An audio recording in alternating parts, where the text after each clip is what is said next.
Hey, Azello. Hopefully the audio is coming in okay. Oh, well, thank you so much. Well, so it's a combination, right? Especially when it comes to the assets. It's a combination of some of the assets that I made, a bunch of like marketplace assets. I think the one thing to go with is, especially since I have quite a bunch of marketplace assets, is unified shaders. So, because like everything or every developer out there, is making their own shaders, right? So they're gonna they might look different once you put them all together, right? So that's one of the things that I've tried to do is create one shader that is like that I'm transitioning all these assets to a shader that I made. So um, and after that, a lot of the stuff that comes to it is also lighting. So if you can get the lighting right, I think there's a lot of stuff that you can get away with. That's the way I see it. So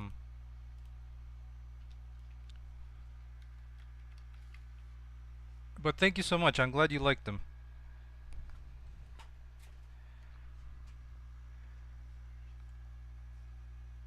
So that's one of the things that I do. It's I try to have everything that's a custom asset onto a same shader that I have. And now they're not all of them on that same at the moment. They're not all of them on the same shader. But once you combine lighting with some post processing, it tends to work out alright. Like the one thing that might be a little bit out of sorts is this little motor here that it's kind of um, might be a little bit too the one doesn't fit so well. Um,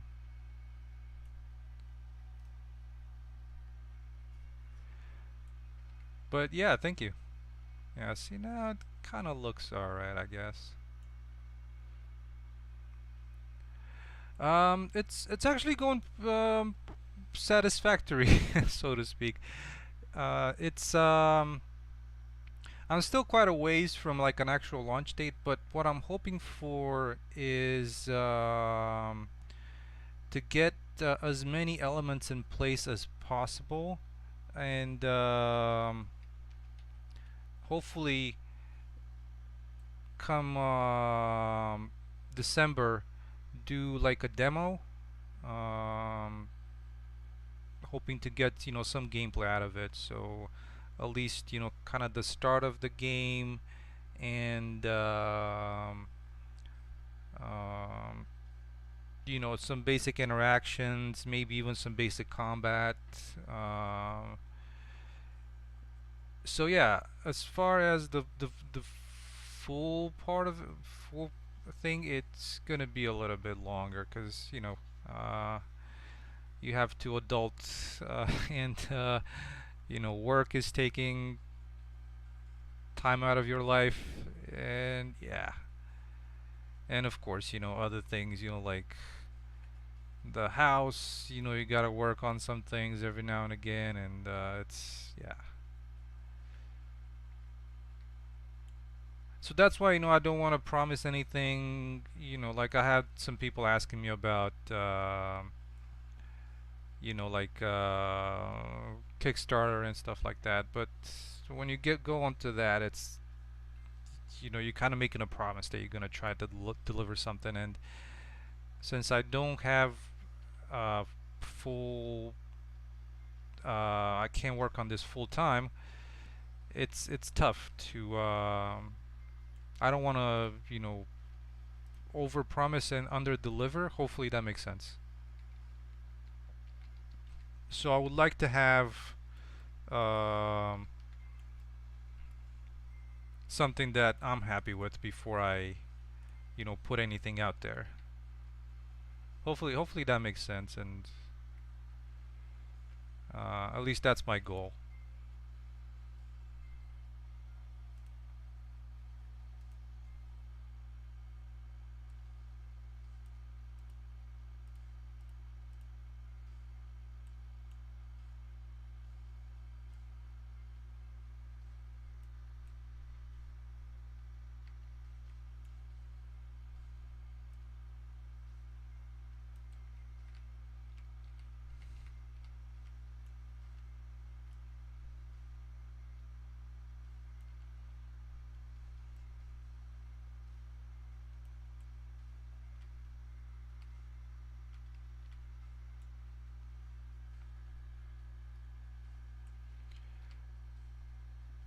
Yeah, it's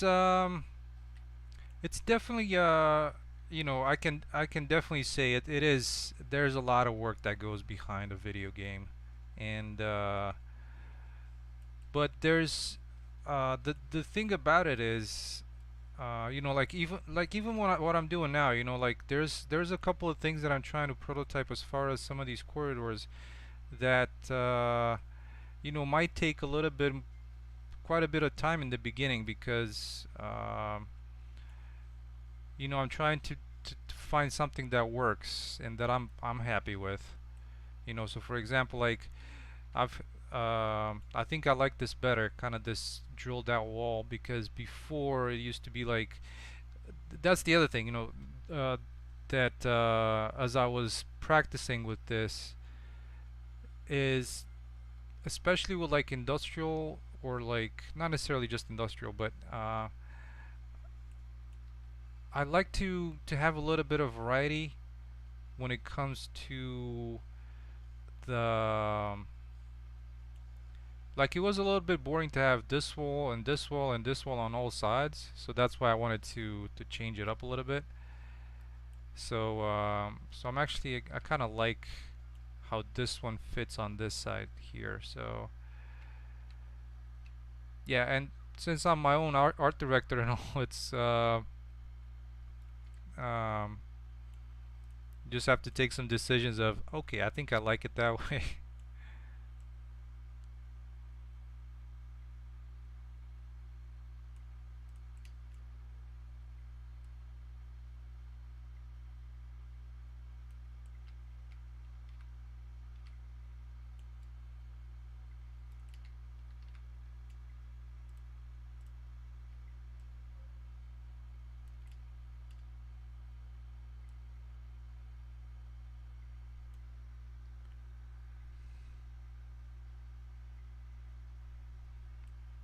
Yeah, but see, that's the thing, on one hand it is, but on the other hand, that's what makes it fun because, um, and I have some friends that do game development, and they work on companies, but they have one role, like texture artist or something specific. So, I kind of like it the way I'm doing it, where it's I get to do everything, right? So it never gets boring. Like so far, it's been many years since I've been working on this project, but I never got bored of it, and maybe that's part of it because doing all these things, it just makes it enjoyable, right? So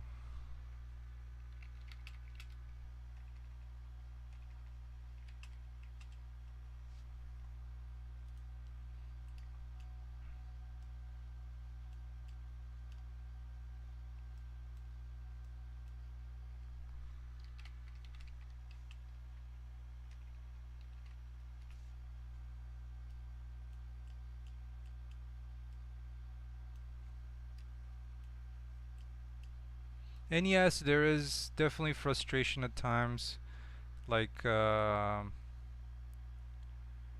like some of the stuff that I'm doing right now. I was doing a cleanup earlier, and I had to one of the levels wasn't loading properly, and I had to do a bunch of um, it was like literally crashing the engine when I was trying to load that level, and part of it was the transition from ALSv3 to ALSv4. I was still using some of the old um,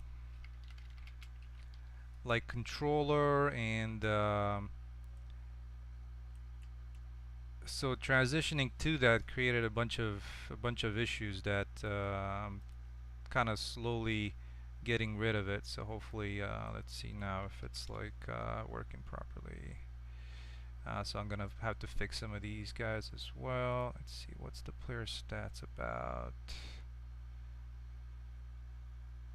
Okay, so I guess yeah. All right, so now it's working properly. And right, so implementing mechanics. Using like I'm using like I said some marketplace packages and then integrating those into the whole project. That's also pretty fun. Like stuff like this. Where you gotta lockpick the door. Um, so I guess I broke that. Come on. Sometimes these little games get tough. There we go.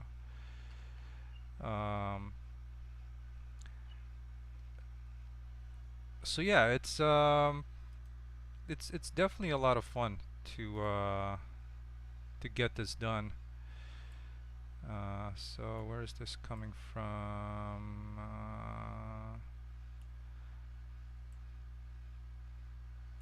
Oh yeah, this is a little bit of an issue. I need to fix um,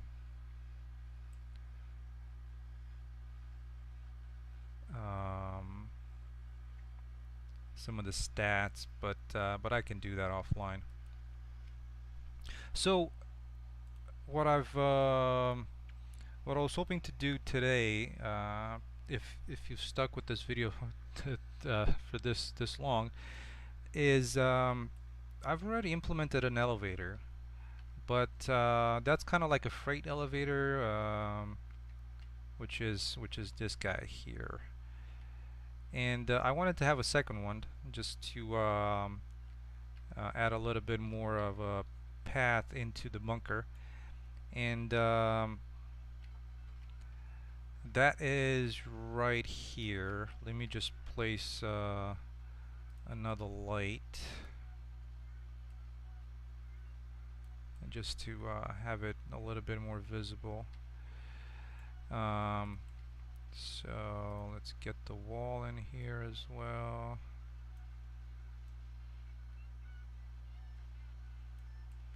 kind of like that.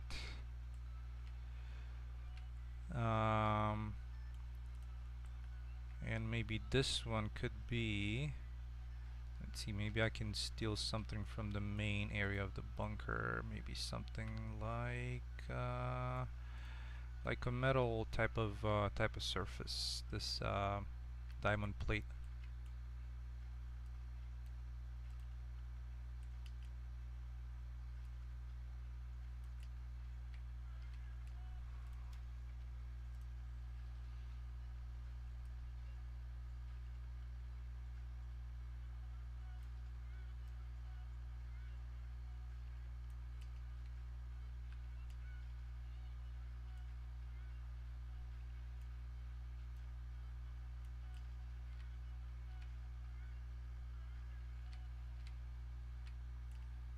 Let's lift this up a little bit higher. It's kind of sunk into the ground.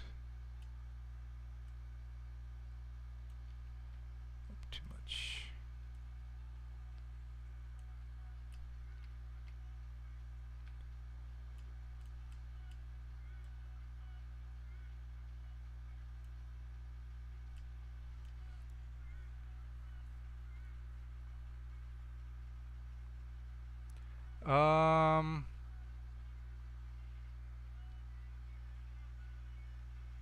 Not sure what you mean. The distribution. What is that? What do you mean by that?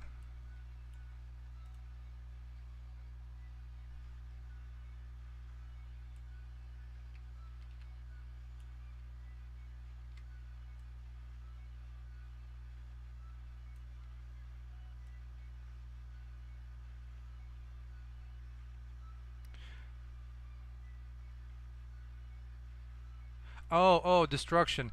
So it depends. Like for this one, I think this map particular, this one is a quite a high poly. So it's got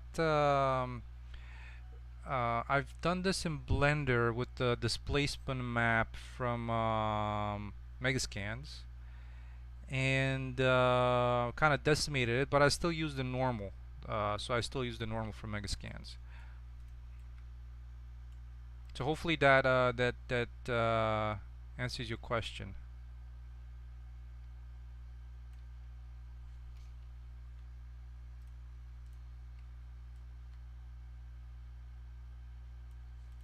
Ah, come on. It's 10 too big. Let's go for 1. Yeah, I think that might do it.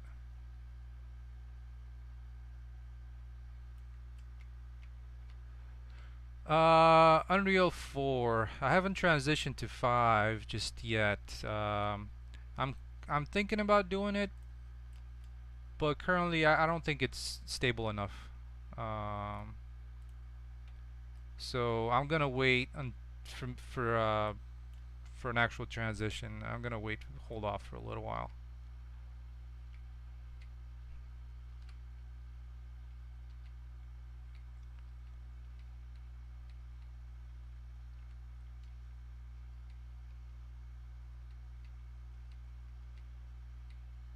Where do I have that?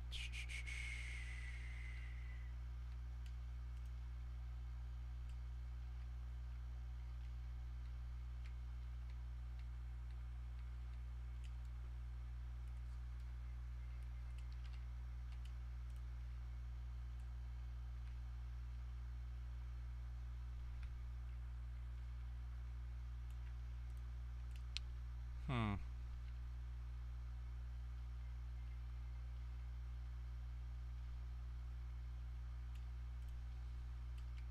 Debating whether I like the concrete floor type of thing or um,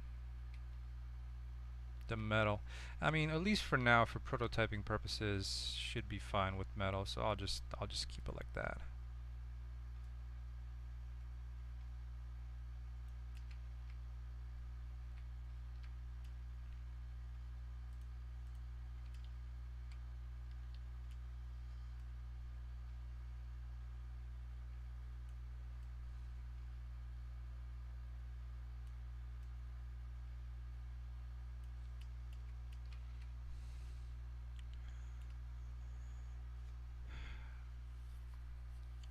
So yeah, this is an asset off of Sketchfab. I can't recommend it highly enough.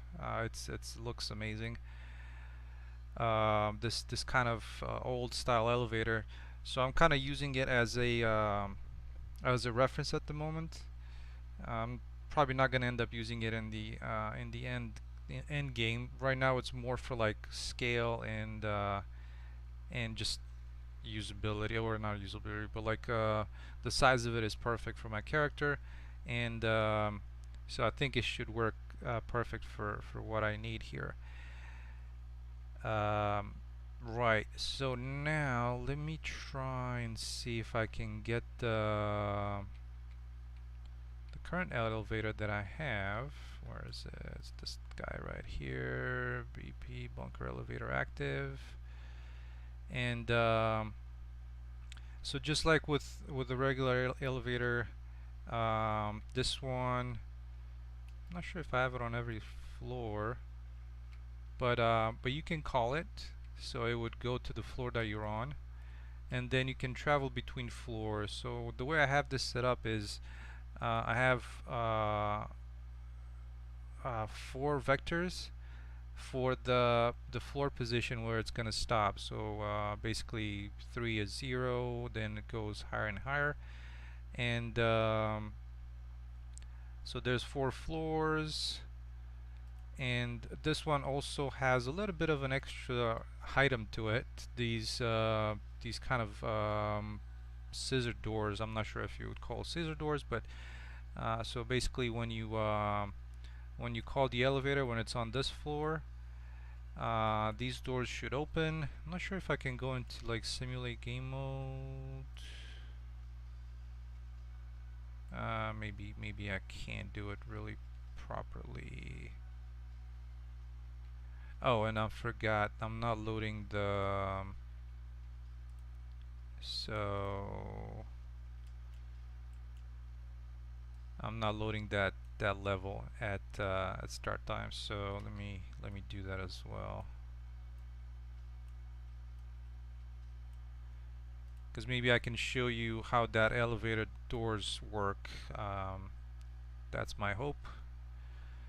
Let me see, where is that? It's bunker underscore level.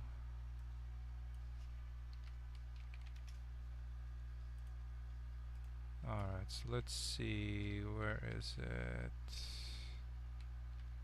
Down here. So I just wanted to yeah, plane editor. Oh, there. I guess they opened a little too quick. Just jumped into it a little bit too fast. But yeah, basically, so the elevator is on this level here, and it, as I was showing you, has this array of all these actors that are basically um, these scissor doors that are sitting here. So whenever the elevator is moving between floors, the scissor doors close. So it looks at every one of these actors, and it just closes the doors, and so that way you can't really do any kind of funky stuff of like jumping outside of the elevator and cutting through the level like that. And so yeah, so whenever you reach your floor, the doors open so you can exit. So that's how it works. Um, yeah, so the one thing that I'd be interested in finding out is if I can get this to work with the other mesh. So yeah, let's try that. It could be a fail for the stream, but let's give that a shot and see how it might turn out. One thing that I want to do is I'm gonna create a separate. I'm gonna duplicate this because I think I have everything that I need. So I'm gonna duplicate this elevator and create a second one. This one is a little bit more specific because it has these though they're actually helpful, because even with a regular elevator you would have the doors that are blocking you from like falling into the elevator shaft, right? And then the doors from the elevator side itself. So I'm guessing the logic behind the doors is there. And so in that case, let me I'll make a duplicate of this, and maybe I can make it more configurable. So let me find that real quick, and we'll take a look at at the the blueprint. I know it's probably not the most fun for the game development part, you know, when you have to look at visual coding, but let's take a look. So elevator, where is it?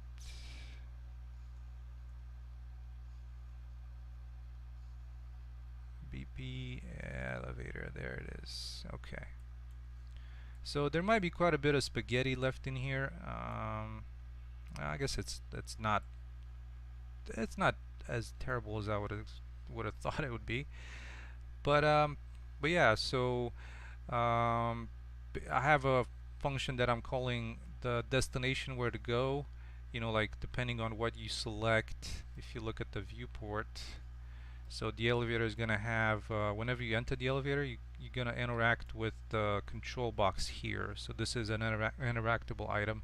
So you interact with the box and then select the floor that you want to go to, and that just it's going to call the function of move to floor event, and then depending on your choice, it's going to set that destination basically.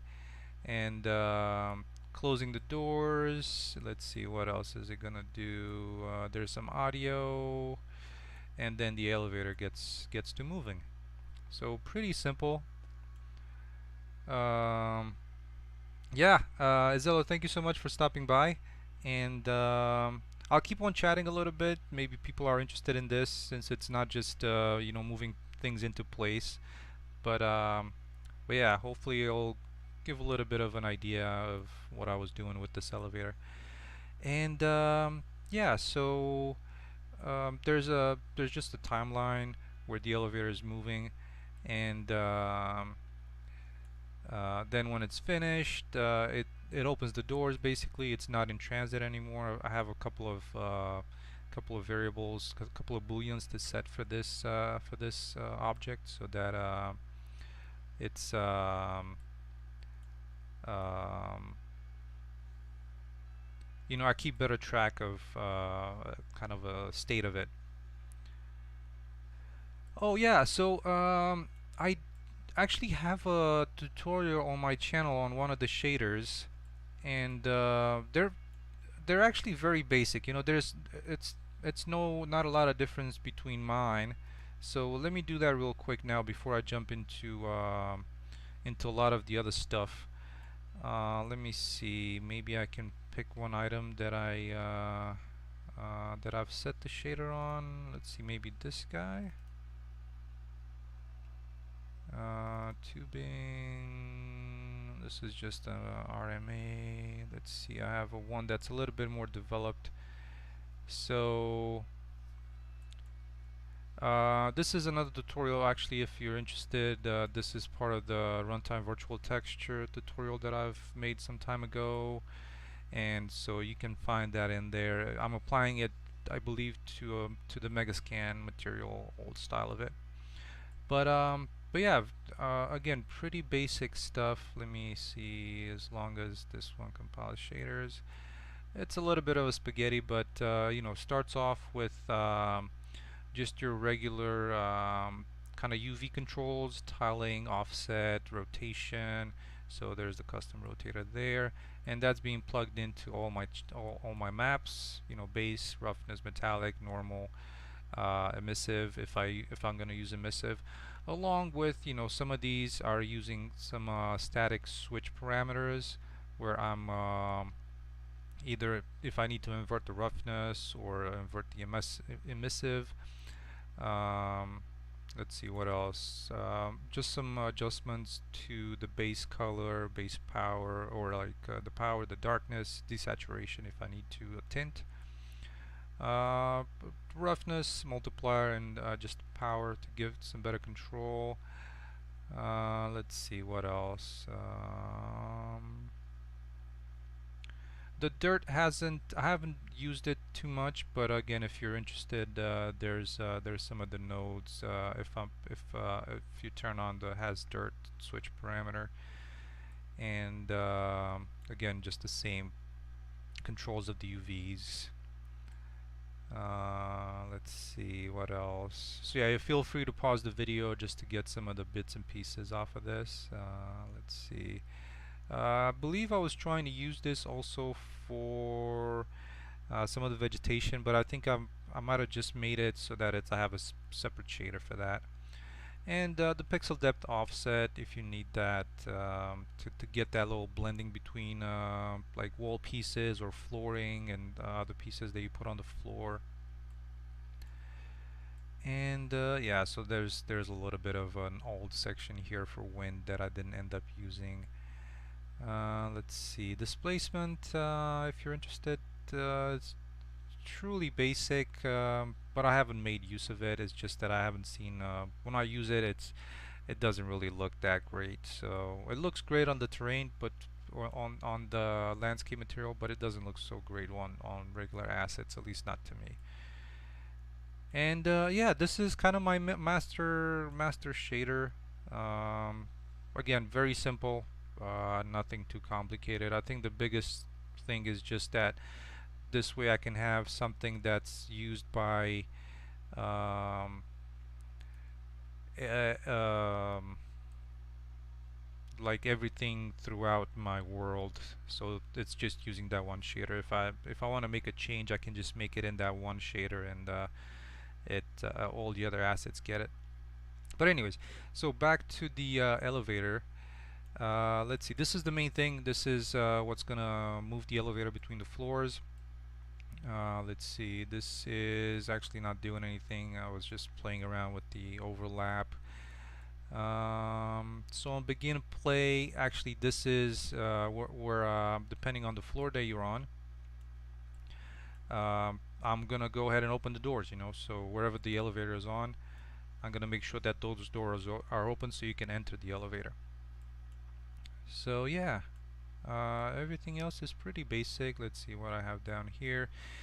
This is just an interface, so basically I have a way that I've set up where the elevator doesn't have power. So right, and again, this is where I'm using some of these booleans to if the power is on, then yeah, you can use the elevator. If it's not, then you can't. So um, basically what happens is you'd go to maybe a fuse box, and since they all implement the same interface, whenever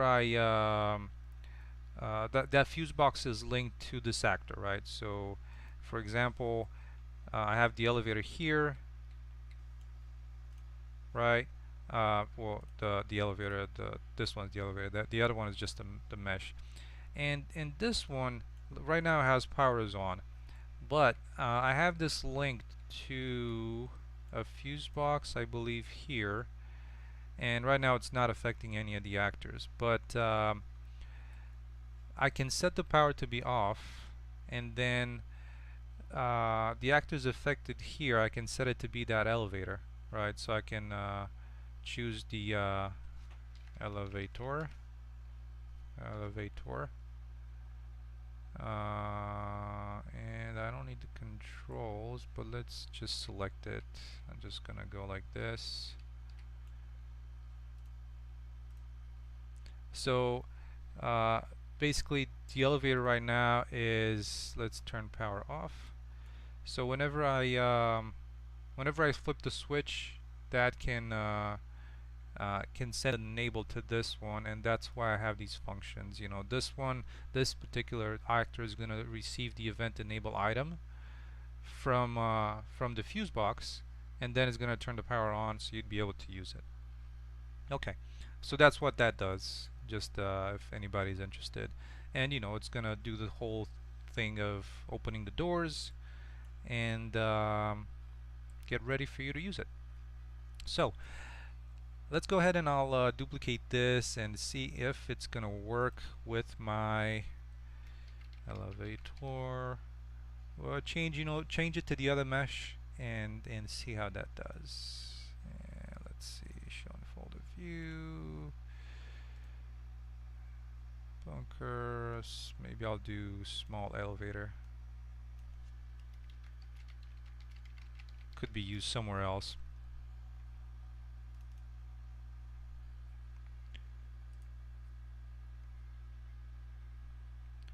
Okay, so let's change a couple of things here.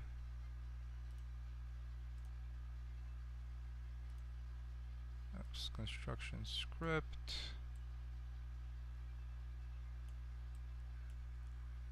And if you look in here, what I have is a this is like a child actor, and I'm not sure if it didn't get I'm not sure why it didn't get copied in here.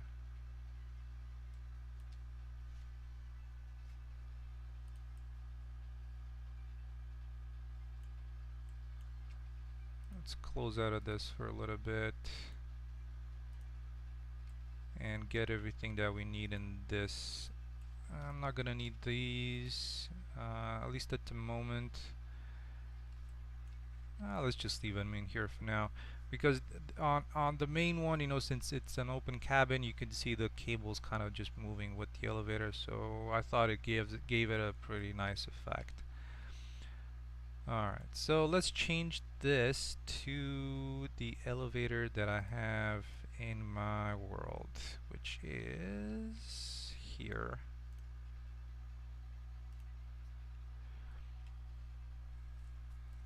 So I might need to do a little bit of editing because this one came in as a skeletal mesh. So I'm gonna jump into Blender real quick.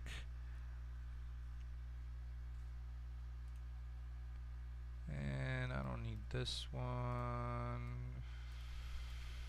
Let's see, can we recover an autosave? Nah, this is still it. Anyways, I'm gonna do a new file. And let me import, hope it came in as an FBX. I can't remember.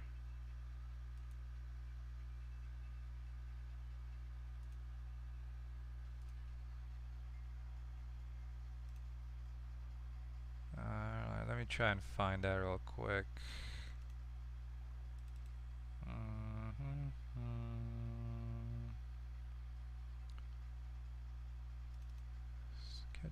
Sketchfab. Yeah, so if you're looking for a really nice looking elevator, if you search for Shedmon on Sketchfab, he's got some really awesome stuff. Alright, actually it looks like I was saving it right here. I guess it doesn't really work so well. So I'm gonna go ahead and import it from here.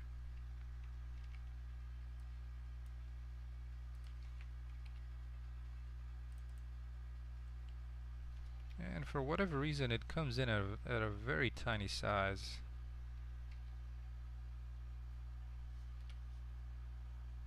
Let's make it so that it's a little bit of a real world scale.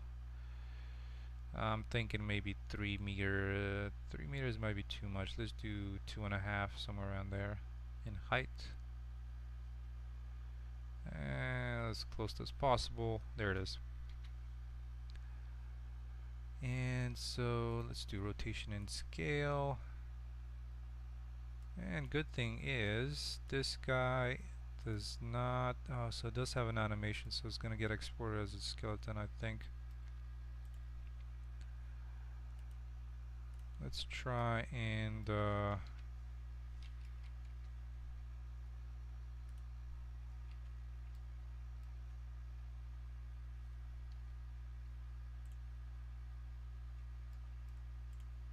So first things first, let's center these pieces. This one should be part of the cage, like that. And then we have the doors. So I'm gonna keep those separate. I don't know what these pieces are about. They're like buttons. Oh, there some other piece of the little button display here.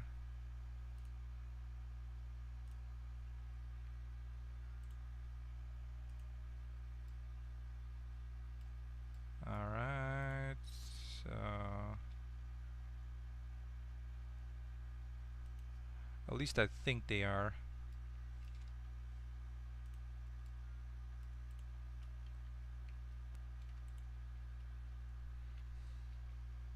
So basically this is going to be the panel they interact with, that child controls. So this is going to be the door.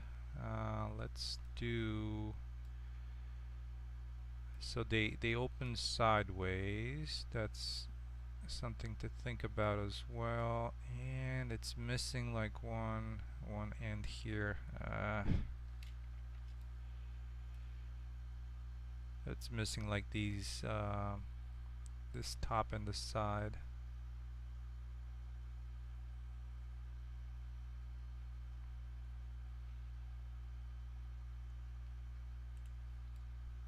And this one also only has an interior, so there's gotta be something to be done with for that exterior. And yeah, at least for now I'll leave it the way it is. It's still mostly just prototyping, so let's get the doors in place. I have the cabin. These are the controls. Let's also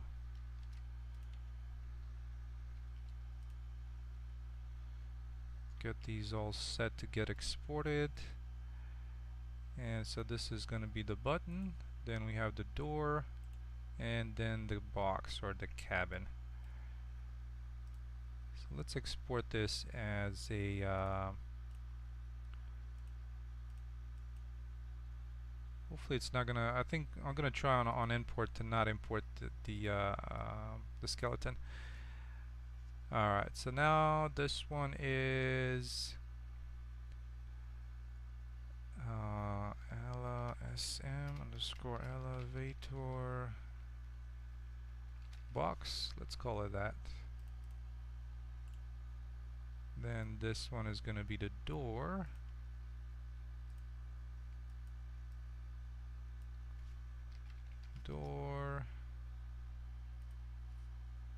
And then these are gonna be the buttons. Let's rotate them so they face like the other pieces.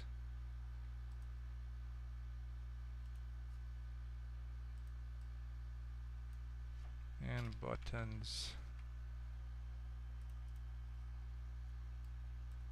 Alright, let's jump back into Unreal.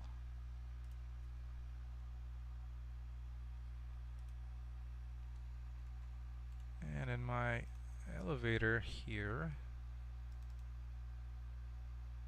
okay, I have everything imported as far as the items, the textures.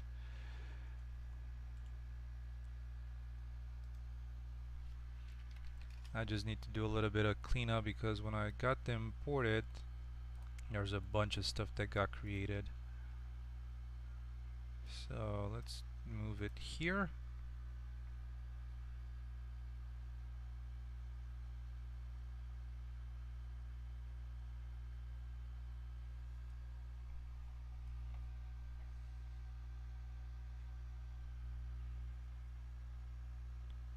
And as soon as the move is completed, I'll do the I'll import the actual meshes, since we don't really need skeletons for this.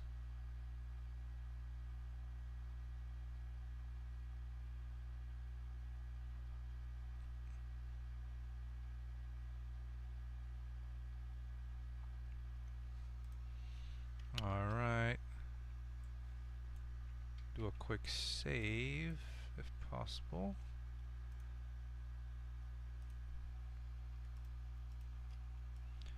Alright, so now we have, we don't need a skeletal, that's great.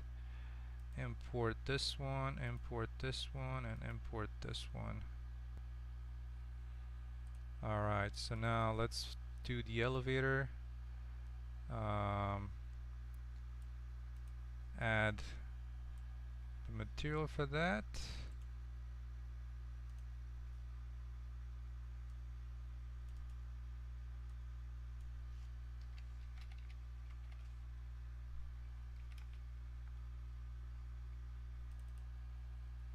And I think that, I'm not sure if the top is, I think the top is a different, at least for this particular one, I think it might be a different, different texture.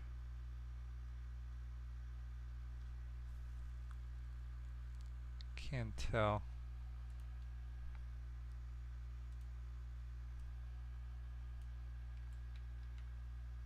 Oh yeah, it's definitely something else.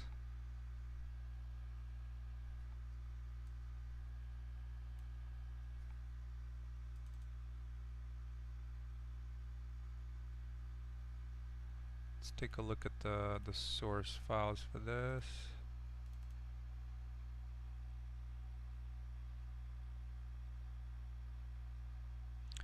Yeah, unfortunately you can tell which one is the, you know, panel, but oh, actually there could be some other things. Like I've seen a lot of people doing this where they have like, maybe they don't, like multiple UV channels. So let's take a look and see if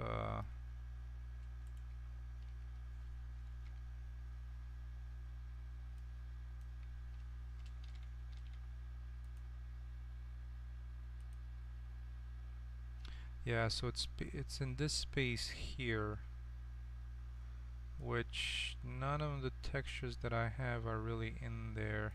It looks like this one,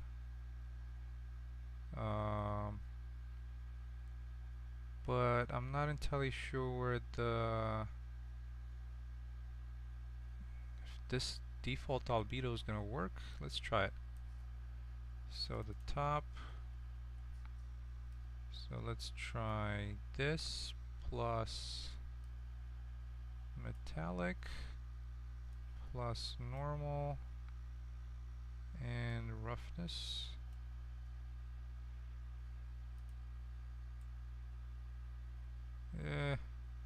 Somewhat. Yeah, I'll have to fix that.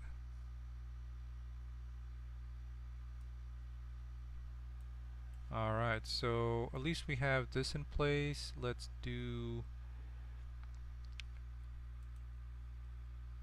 the buttons as well.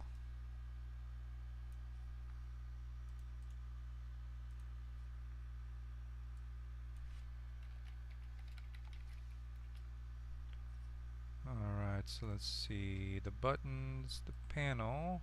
So we have the base, we have the metallic, we have the normal, and we have the roughness. Save.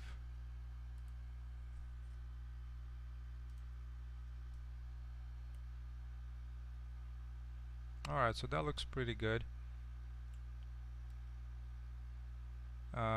Though it could look a little bit better if I didn't excuse me, if I didn't move these around like that. I think I might have moved them by mistake. Yeah.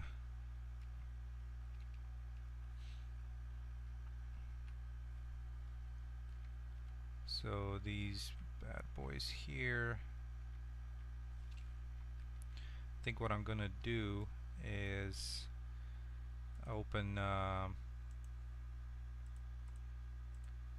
this texture for the buttons. I think this might highlight it a little bit better,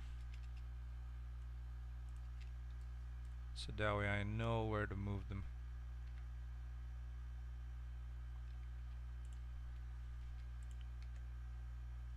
So we have these ones down here. Should be somewhere around there.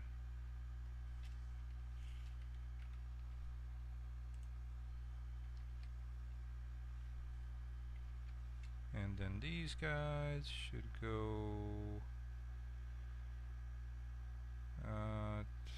let's see, can we fit them in? Are they too big or what? Yeah, just about there. Yeah, I think that should do it. Okay.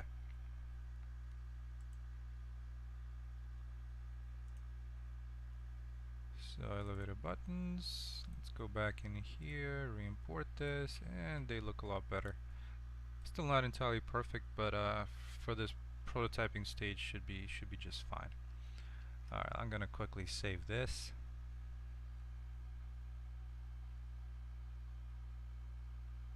And it's gonna want to save a ton of levels. Great.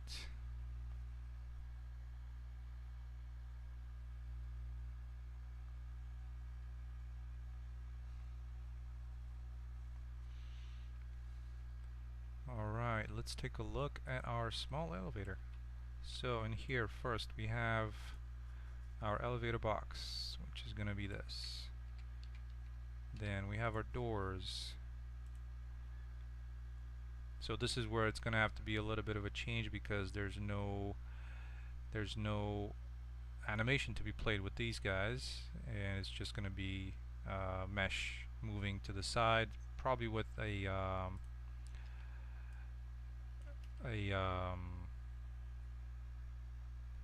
timeline. Okay. So this guy is facing the other way. So I'm wondering if I should just I don't think I'm gonna need all of these as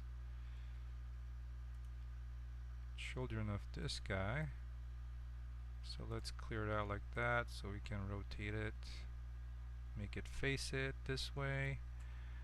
And now the doors, I'm gonna remove these since they're meshes I can't, or they're skeletons, I can replace it with just a standard mesh. So let's go ahead and remove these, remove those as well, those plates.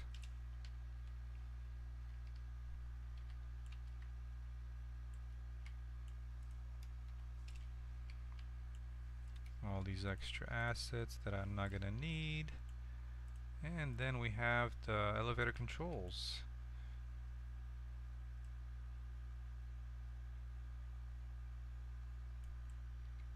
So what I should be doing for this is let's quickly edit this guy. And in our construction script,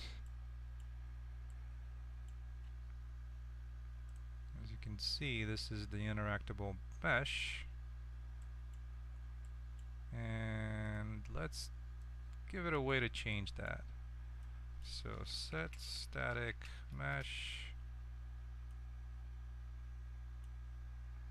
And before I get it too crazy, let's make sure that I'm using the correct one.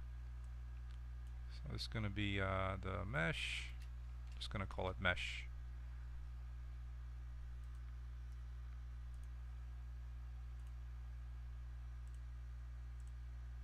Alright, and make that visible.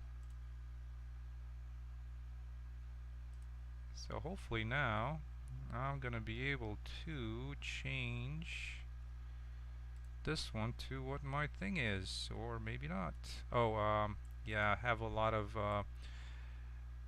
since these are the action doors, it was playing an animation on the on those skeleton foldable doors, but now there is not one. Let's see if now if I can change default. I can change the mesh. There we go. So the mesh is gonna be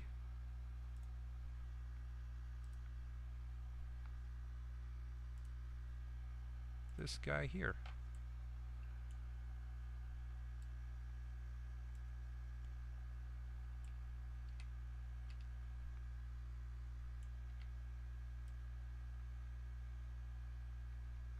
And I forgot that this one is also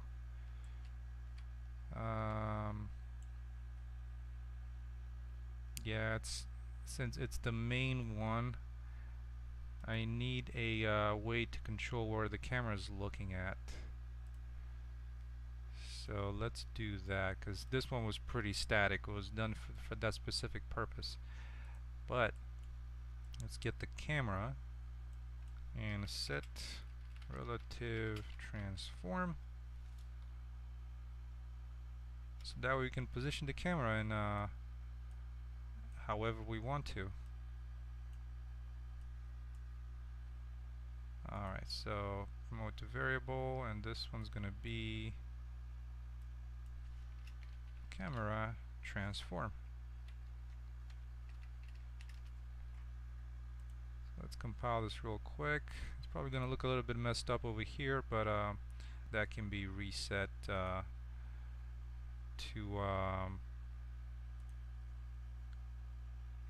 whatever I want for my custom elevator.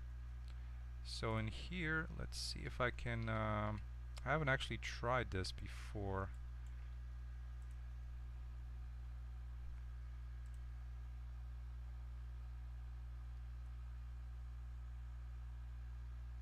Oh, and I need to make that visible. So what's nice, whenever you add one of these into the level, it does give you, and I forgot to turn that on, 3D widget. I'm curious to see if it shows it in the blueprint as well. So with the elevator controls, I don't think it really shows it, to be honest with you. Let's see.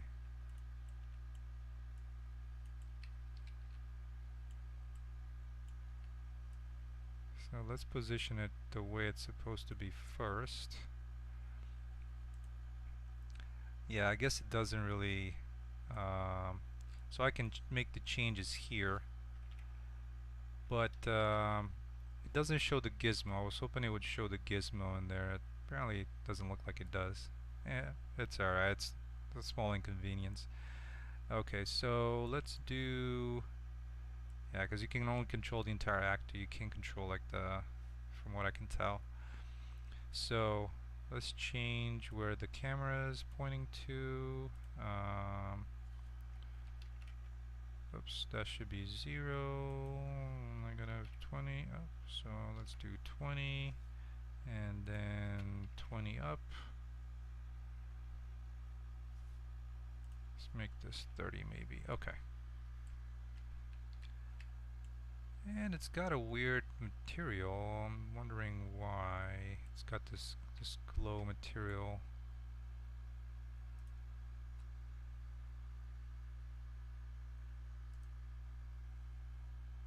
Oh, because it's looking at probably at element 0.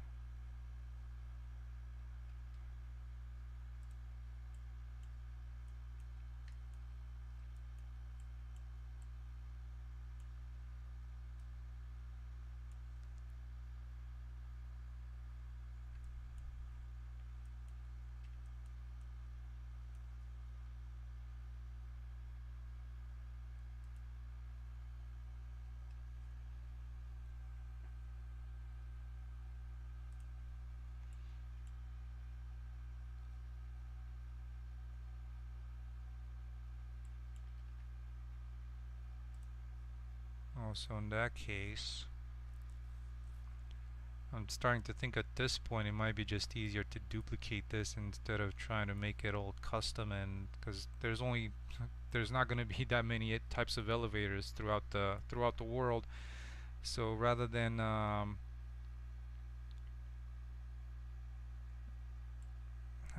you know, at least for now, let's I'll just make it simple. So I'm just gonna do the interactable parent mesh and then set material element index 0, and let's promote this to a variable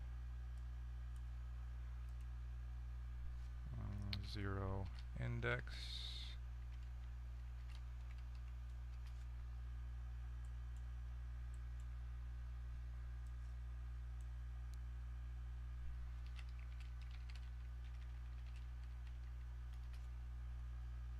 And I'll give a couple of 2 indexes in case it's a more complex mesh like the one that I had for the other one, that little switch gear. So this one, promote to variable, so material 1 index in that case.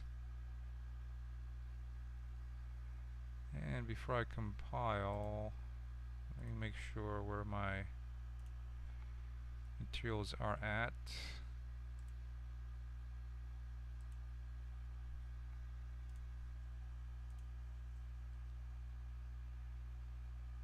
Aw, come on, really? Really, Unreal? And of course nobody reads these.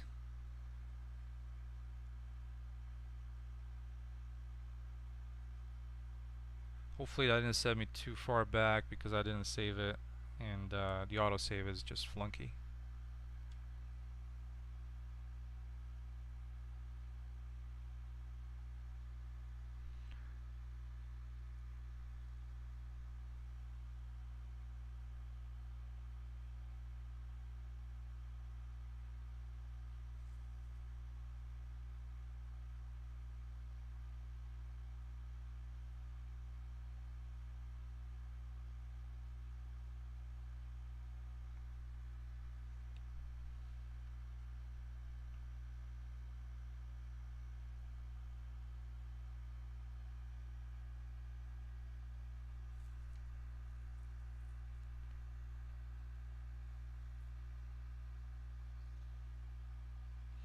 But I could just make use with this elevator just like with the other one, where you have to either flip a switch to turn it on, and so having that additional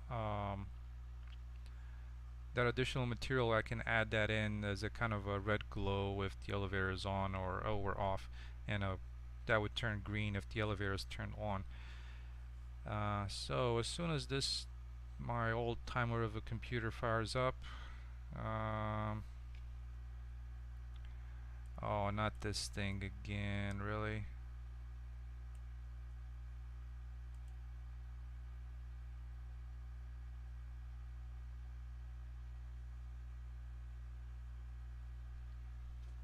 Hopefully this is not gonna kill the stream early.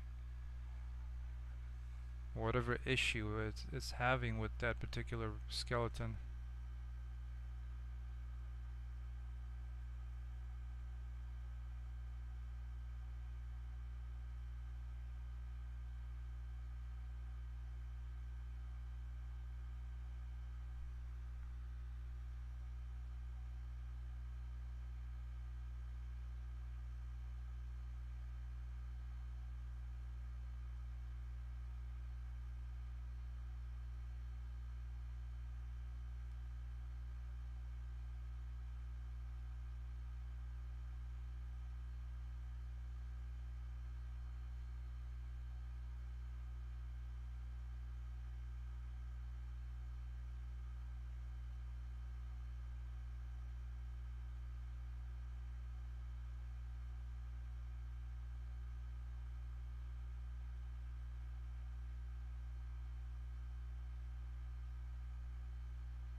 Yeah, so I think it's gonna crash.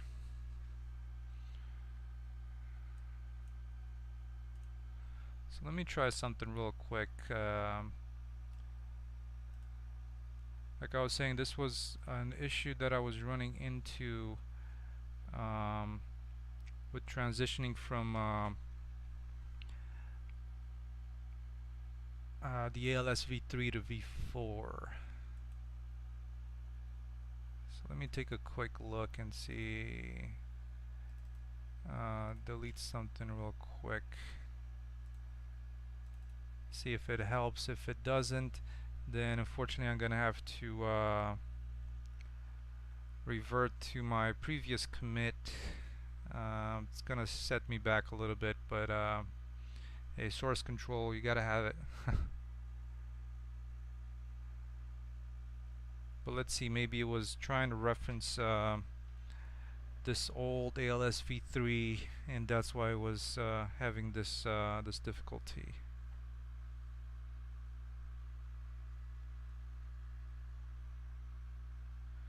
So if this doesn't work, then we'll just end the stream for this week, and I'll try and fix it, and hopefully get something running for you for next time.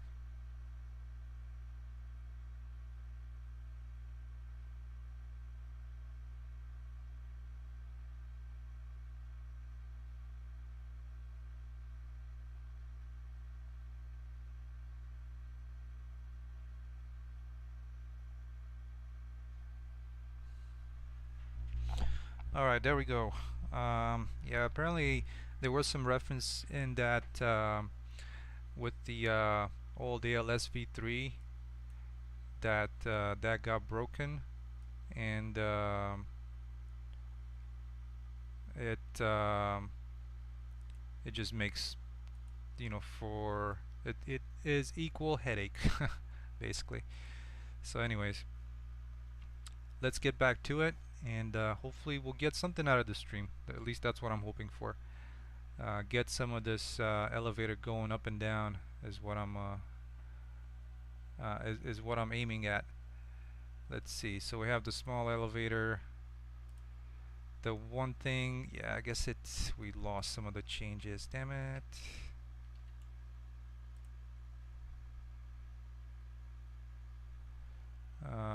Let's see the controls.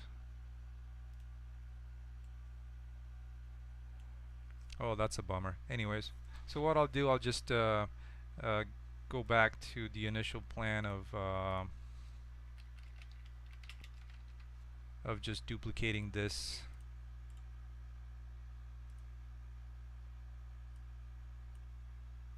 Controls.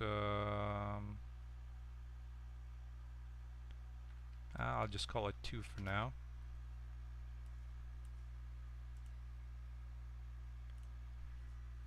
So this guy is going to be,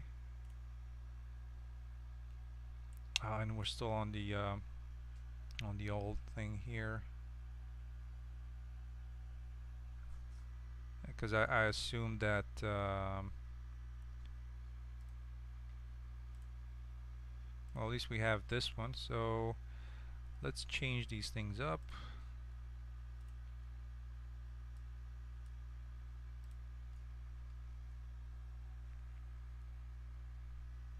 I'm hoping that at least it got imported, the previous the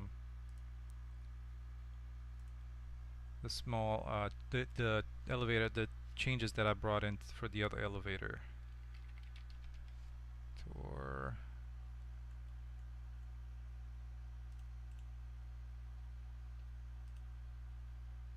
okay, looks like they did. So let's go ahead and change these.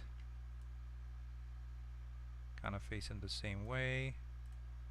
Then we have this and this. These plates, we don't need those.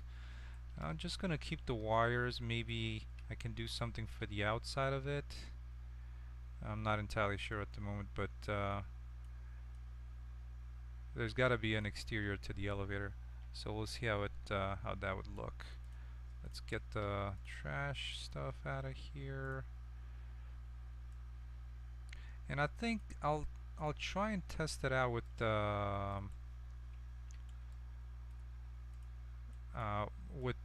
this control in here first to see if it works. And I'm just gonna remove some of these things that I'm not gonna need.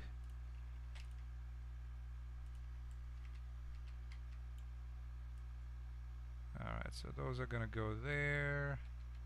We have the elevator. Let's bring in the doors. So there's one door.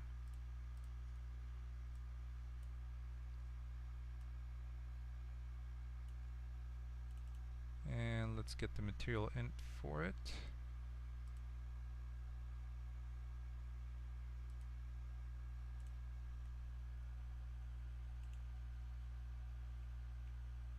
And I'm hoping it's the same as the, apparently not really.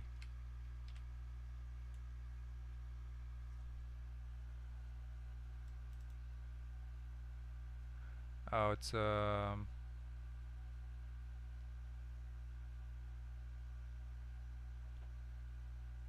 yeah, it's a great model and it looks great on Sketchfab, but the structure of the textures is kind of a mess at the moment. So I'm thinking this particular door only has like a roughness to it. So let's try that.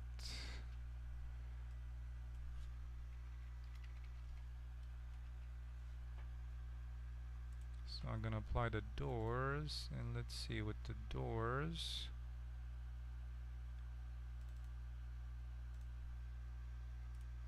There, this guy. And let's make this some kind of metal maybe.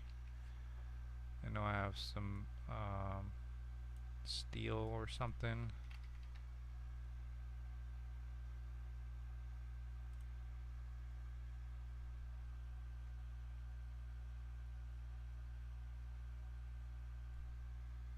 No metallic, no normal. Oh yeah, okay, so it looks um, it looks passable. At least at this point it's there's something there. Alright, so let's go back into the elevator, and this one's gonna go like this, because it's gonna go out, and then its brother, it's gonna go out this way,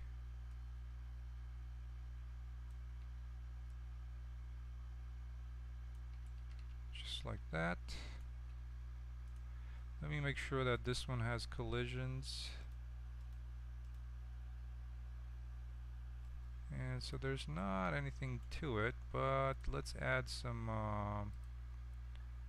add a box, and we'll try and sculpt it to at least have like a bottom and some sides, so you can't really walk out of the elevator. Let's do that angle.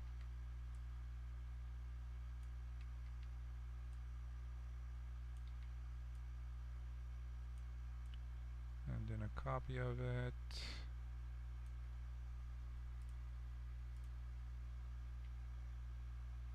And so let's see, I think the exit is over here from looking at the geometry.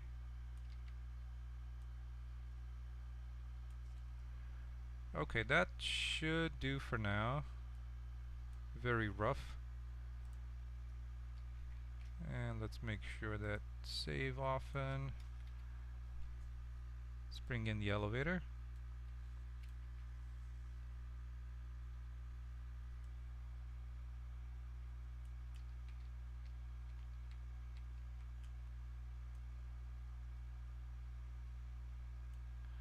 Okay.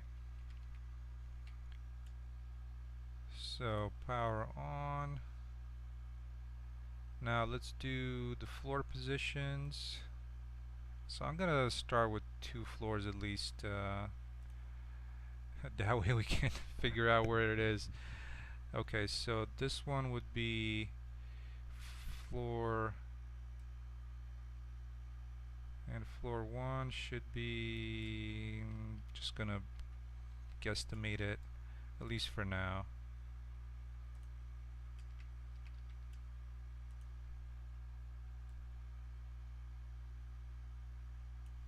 let's see, if you count the stairs, it would be that plus this plus another piece, which, let's turn it back to 90.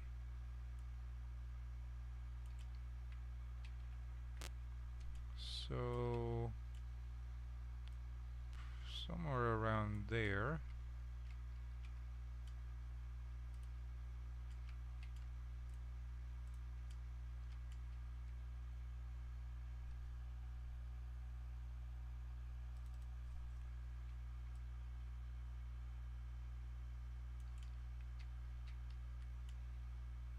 So I think that could serve as a second floor, or the other floor. And 0 and 1. I think 1 looks good down here. Yeah, right about there. Alright, so we have 2 floors, and it's about 500. Floor starting position 1.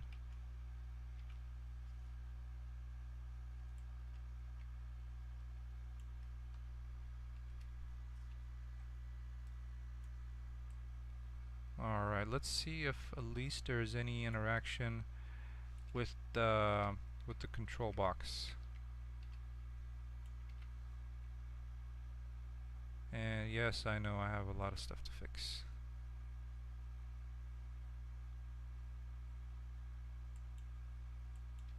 Oh. Selected viewport, and why is there a problem with the...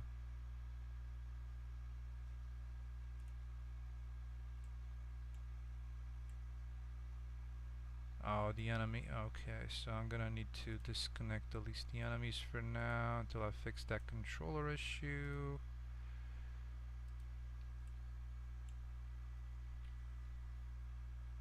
And probably the same in bunker level.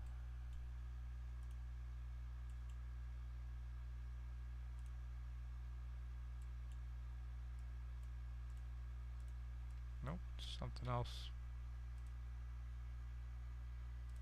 Okay.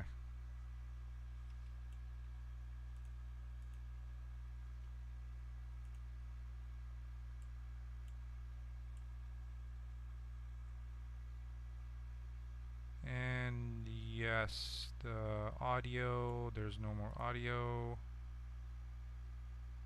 Or at least, let's just put something in there.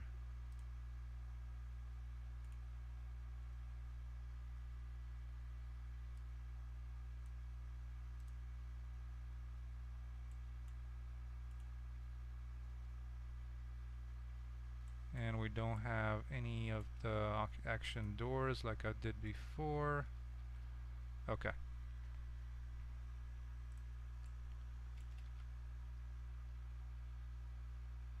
And I should have moved my player beyond that door because I don't want to spend time in picking the lock. Oh, not the door. Where's the start? Start.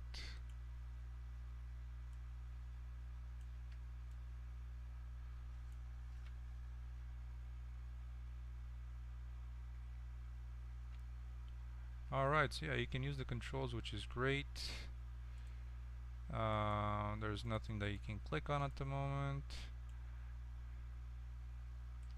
but you can use the controls, which is good. Let's see, going down the ladder. Alright, reaches the level right below it.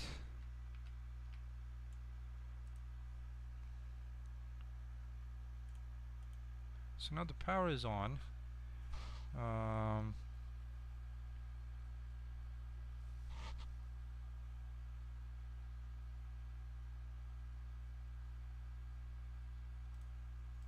Let's see, what am I missing?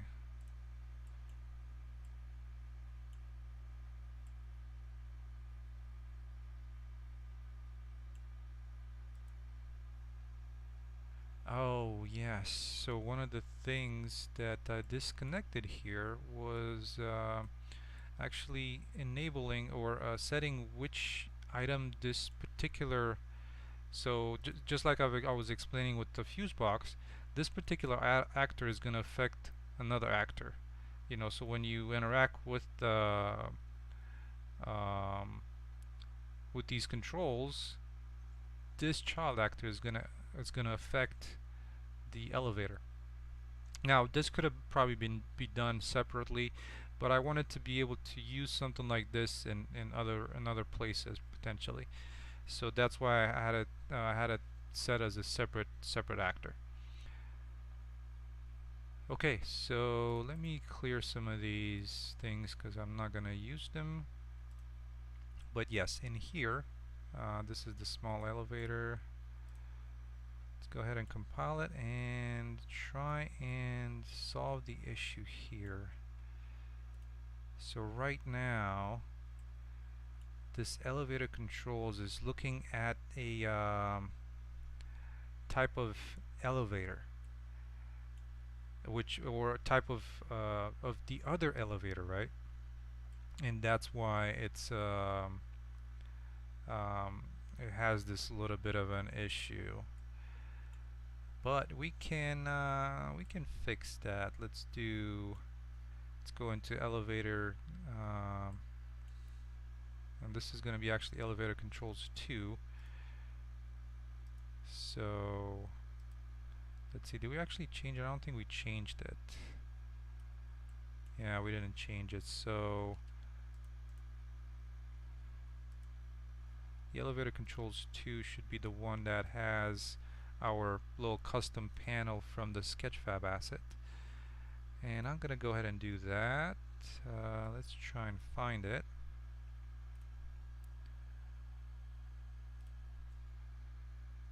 So elevator. Oh yeah, and these doors actually, this material, this is gonna work really well now that I'm looking at it. I think this material is gonna work great for wherever it is. Where are you? Huh. Not sure why I can't see it.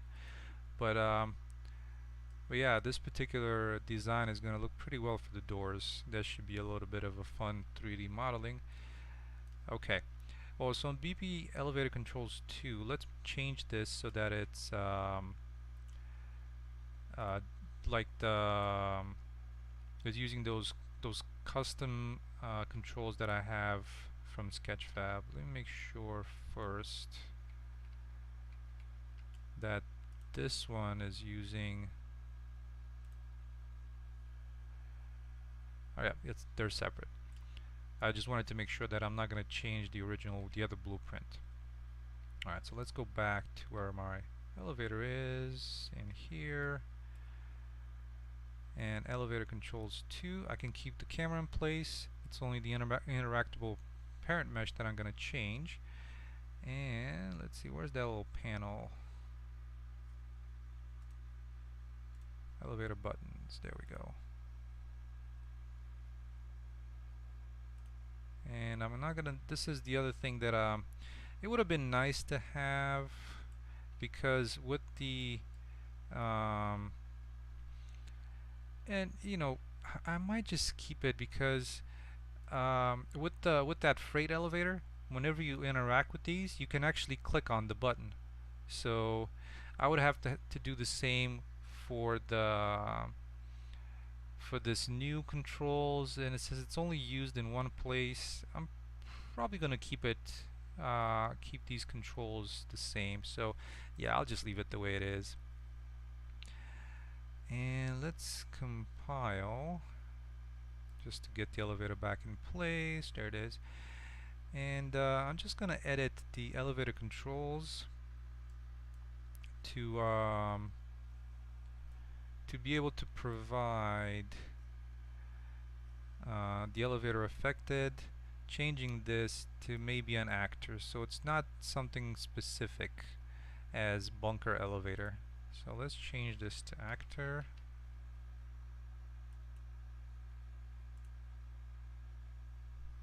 Hopefully it's not gonna break anything with the existing ones. Let's see, where is it? Um,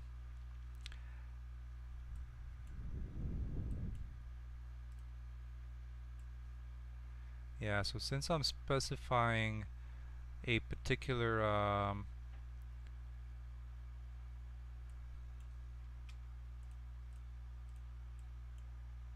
what I'm gonna try and do is cast to elevator.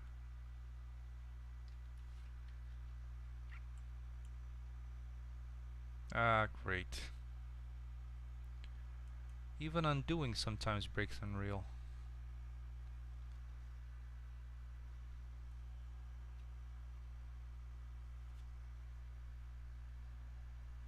Yeah, so I was thinking of having it as a just as a regular actor, so I can provide either um, my new elevator or the old elevator.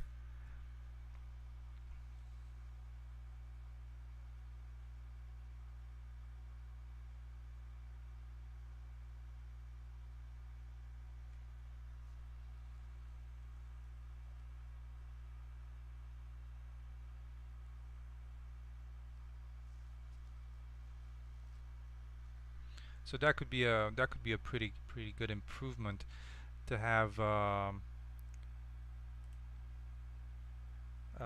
the ability to provide just like with the other ones with the fuse box where I'm just providing an actor. For this one, I guess I didn't make it too extensible where it was just um,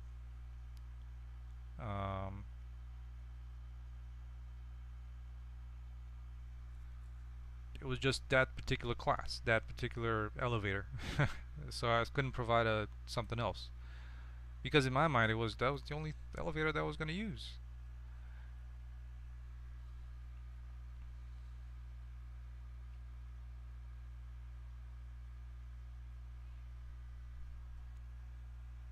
Okay, so let's see. We have the elevator controls too, which is the stuff that you're going to interact with. And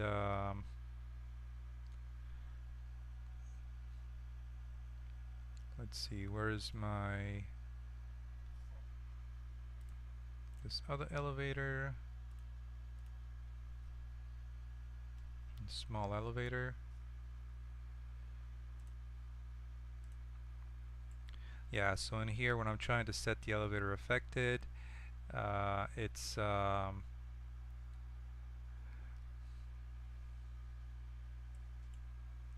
so first of all, I already have a duplicate, so I'm just gonna go with this one. So elevator affected, it's gonna be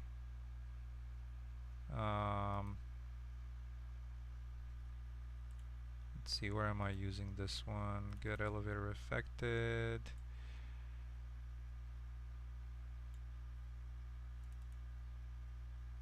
Is power on.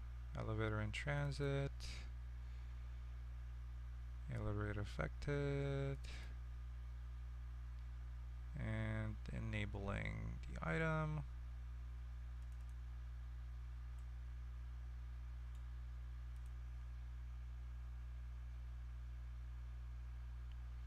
So let's change this to, well, at least for now, small elevator. Because it has everything else attached to it. Hopefully it's not going to crash the engine again.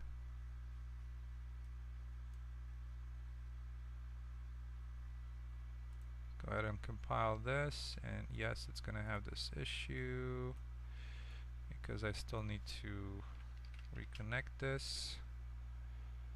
Power on.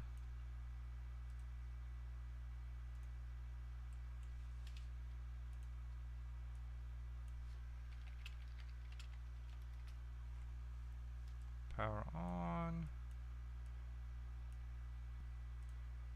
I wish it could do, sometimes it doesn't really work so well when you try to refresh the nodes. So yeah, that's a little bit unfortunate. Okay, so now the moving between floors, this is kind of the function that does that.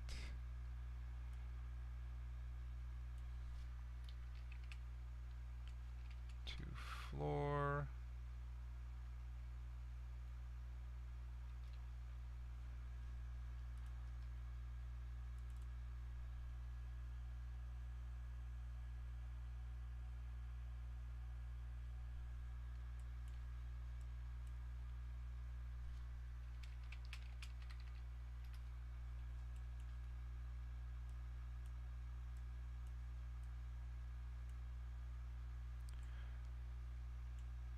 Right, so since this is it's got these little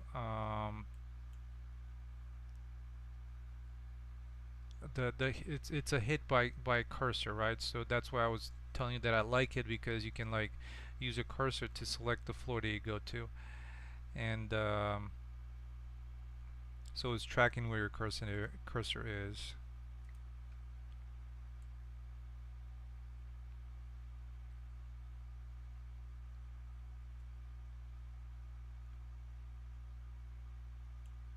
Yeah, so if you hit, for example, there's like the buttons on it, so if you hit button 1, it's going to move to floor 1, and so on and so forth. So let's do that. B1, I guess I have them kind of off to begin with anyways. I'm going to need to play around with it to make them actually go to where they're supposed to. So this one was 3 for whatever reason. So I'm just going to keep these two around, just for the sake of speed. Let's see what else here. Elevator is in transit. So that way you can't interact with the thing while the elevator is moving. And again, this is on begin play. And just some checks if the power is on.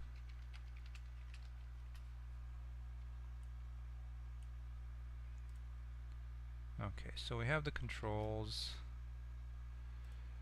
And small elevator. We need to set the small elevator, because right now the elevator controls is still the old class, so I'll change this to elevator controls 2. Let's compile that, and this one should cast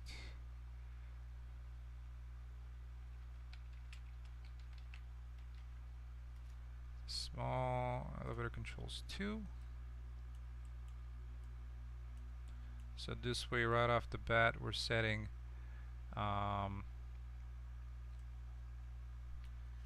set elevator affected, and now self should be able to be plugged into here, because this is the small elevator.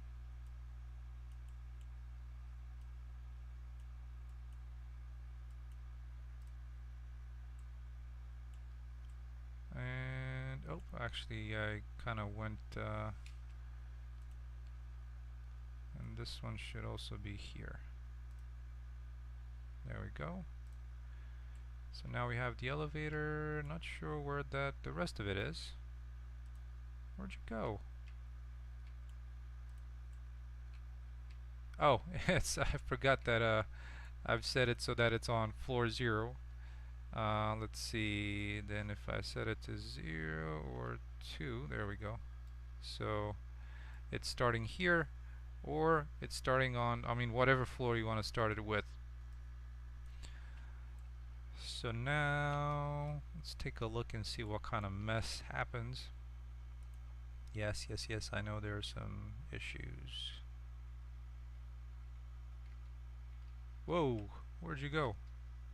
I just hit the controls. Huh.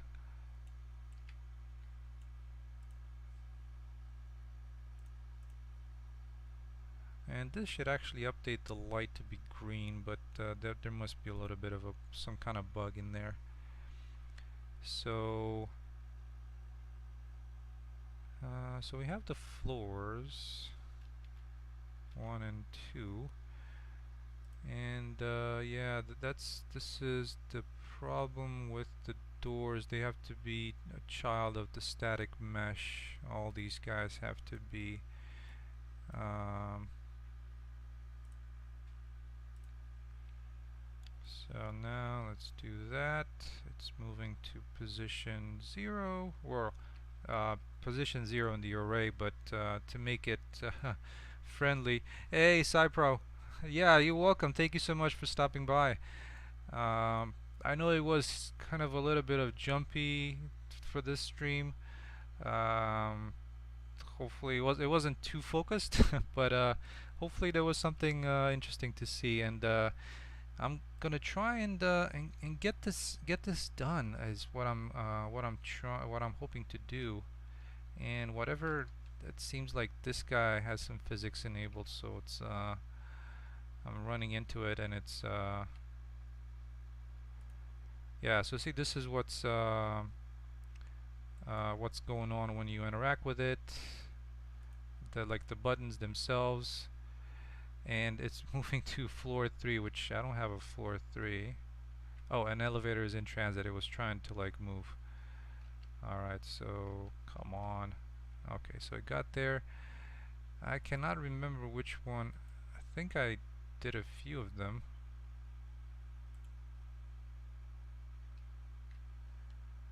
So that's good. It's definitely triggering the moving between floors. The only problem is that I don't think I have this running for this particular actor.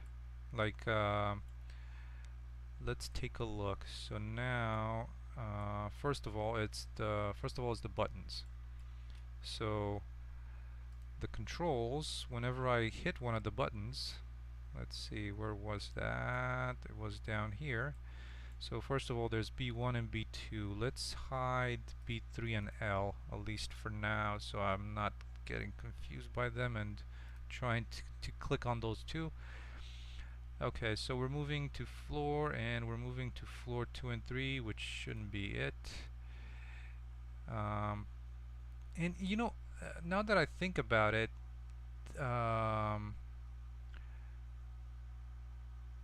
these could be set to some other mesh if I wanted to be more extensible. So yeah, there's definitely things that can be changed. So let's do, this one's gonna be 1 and this one's gonna be 2.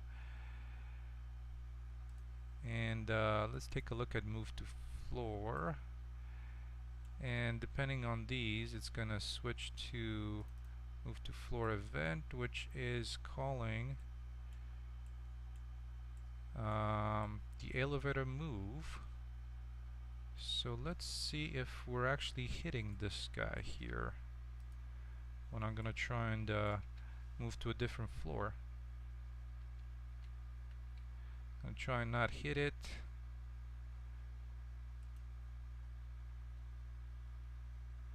Okay, so it's hitting this one.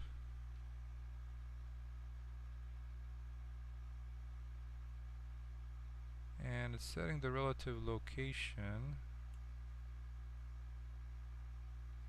And now it's just going to go into that loop.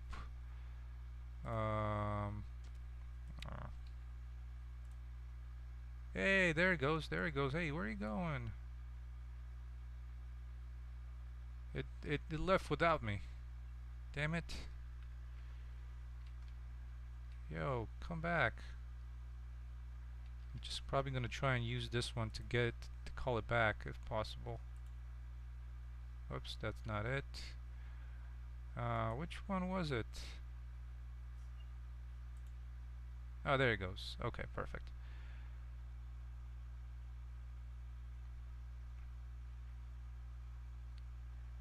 And it left without the controls. What's going on? Why did it leave the controls behind?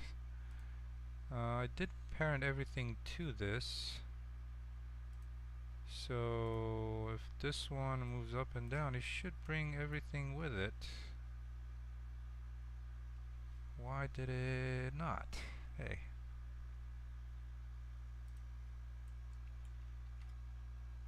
It left this guy here.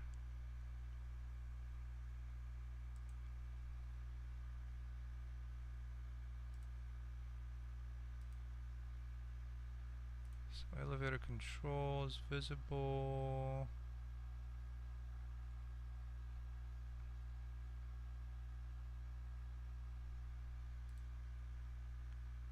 Two, this guy should not have. Let's take a look at something here in these default settings. Is active physics disabled? Let's do that real quick. And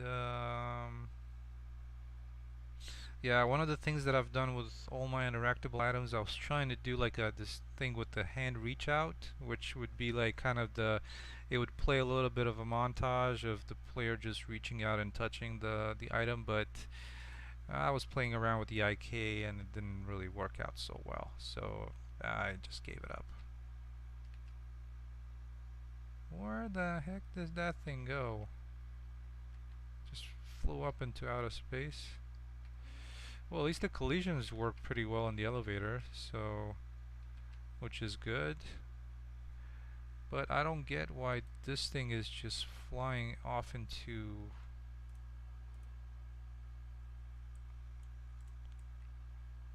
nowhere.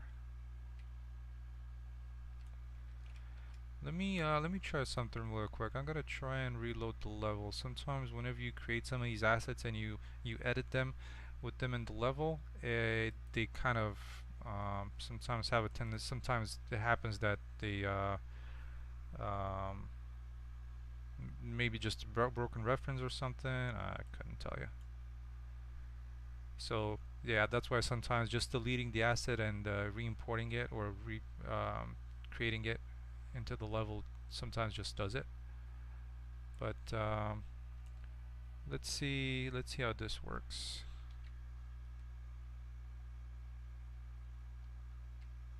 Nope. What a bummer. But let me try and see if at least if I'm kind of trying to avoid it.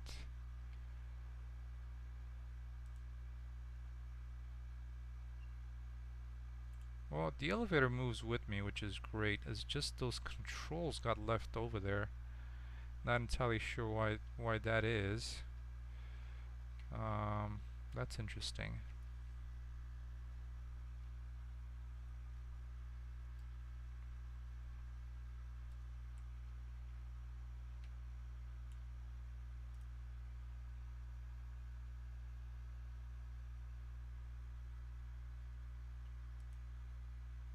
Yeah, I have you parented to this, but why?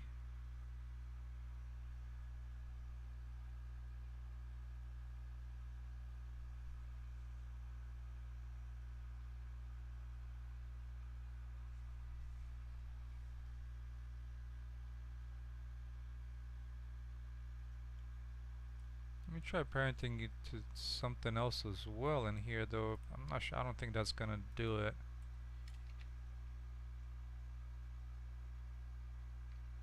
Alright, trying to stay away from it. Nope. Ah, that's odd. But yeah, I think we got at least a bunch of. I'm gonna work on getting the doors to close as well, and maybe let's try and do that real quick. See if we can get that in the next 10 minutes. I was about to complete the stream, just keep it under 2 hours, I guess. But yeah, let's see if we can get the doors to open and close, because I should have everything that I need in place as far as the functions.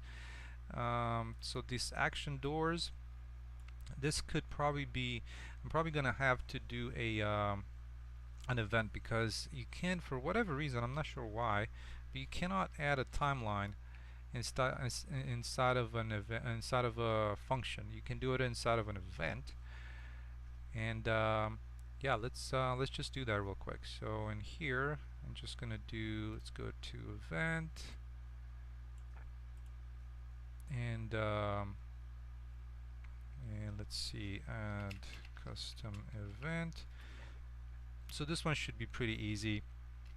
open, close door, and let's add a little bit of an input to it. Oh, come on.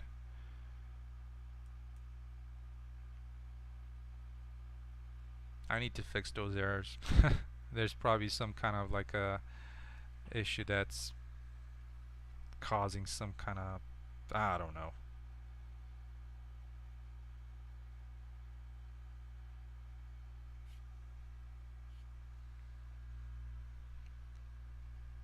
But I did not expect it that time because I wasn't doing anything. Like, I get it, sometimes it gets flustered and it crashes if you do undo a little bit wildly, like um, though it doesn't crash if you do it from the history, which is odd. But when you do Control Z, Control Z, Control Z like multiple times, I only have 16 gigs of RAM too, so I think they recommend you have 32 or something.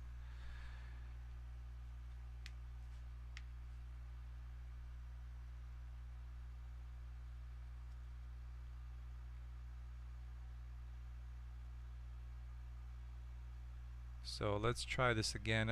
This should be pretty simple, especially with the well, the only thing is I haven't saved it in a couple of minutes, so how far back is gonna set me, we'll find out.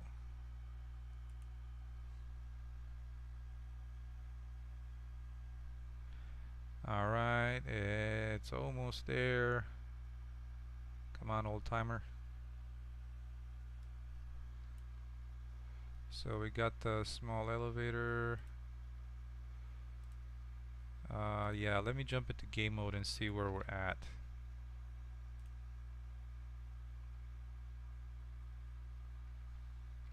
Just to see if at least we can, we're at the point where this one was going up and down. Oh yeah, that's great. Okay, so at least we were there. We didn't lose too much. Alright, so back in the elevator, I was about to create a custom event.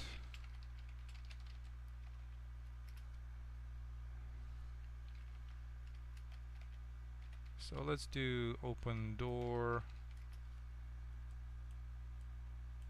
add timeline.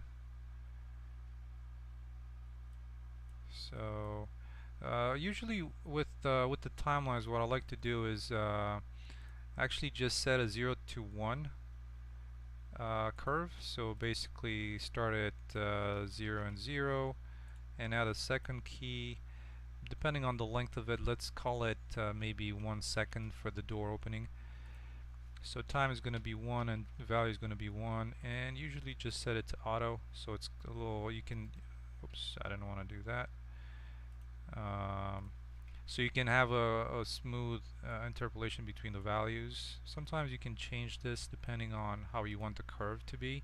Like if it's like picking up, like I have that little jump when the elevator goes down, and I just add a little bit of another key to this and just make it so that it dips down a little bit.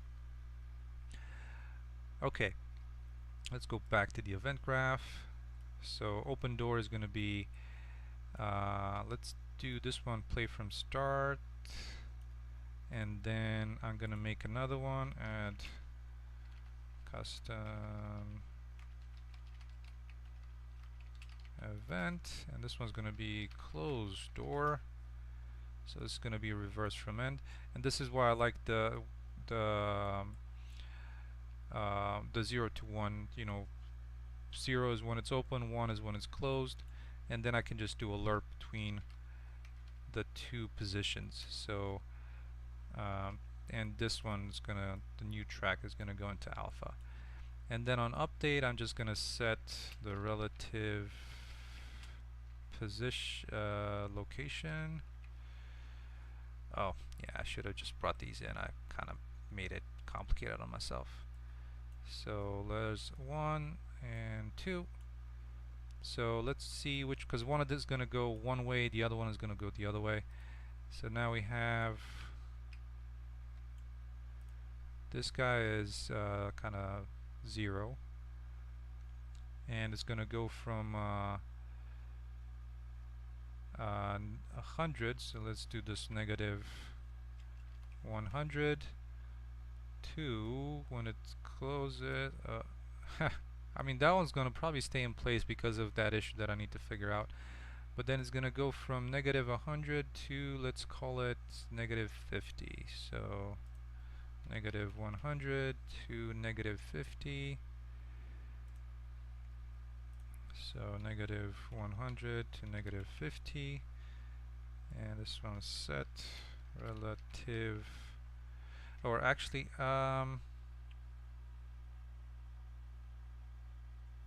this could also be like a delta where you add the relative location,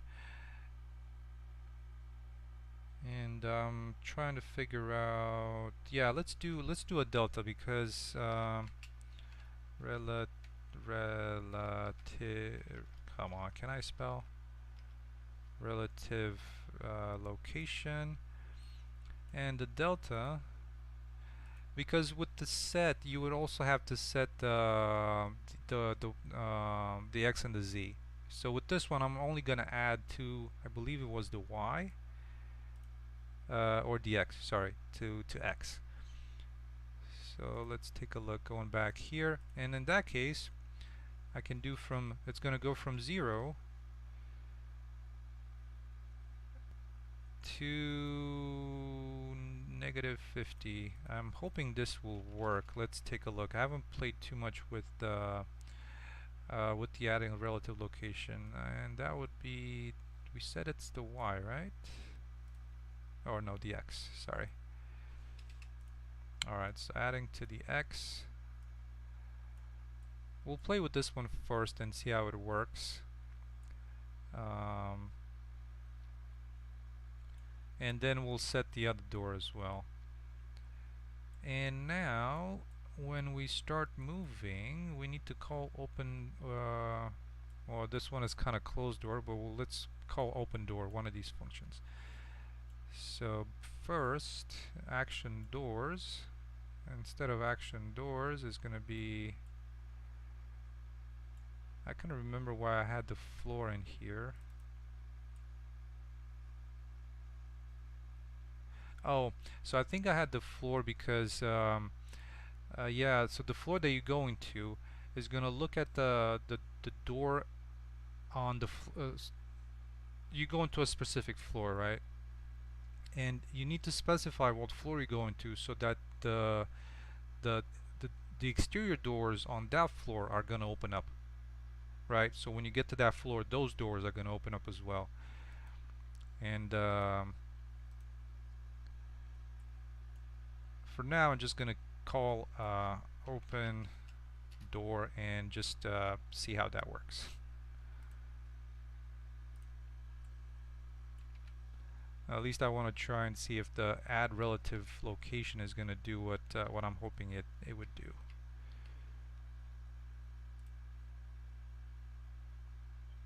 Whoa, that, I don't think it did what I was thinking it would do.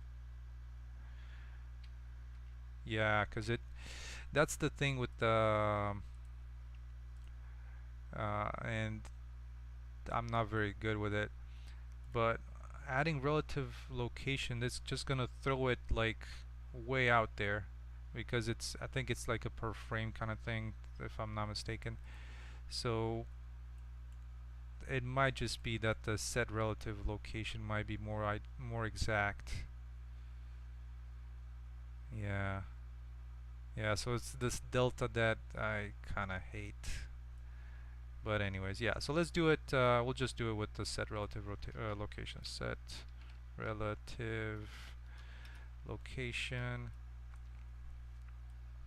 And that actually might work better if you move this to other places as well. So let's split this. And yeah, the only thing with this is that I'm gonna need, the z is gonna be 0, which at least for now is good, but I'm gonna need the y. It's gonna be negative 94. So this one's negative 94, and then this one is gonna go to from negative 100 to negative 50. Okay.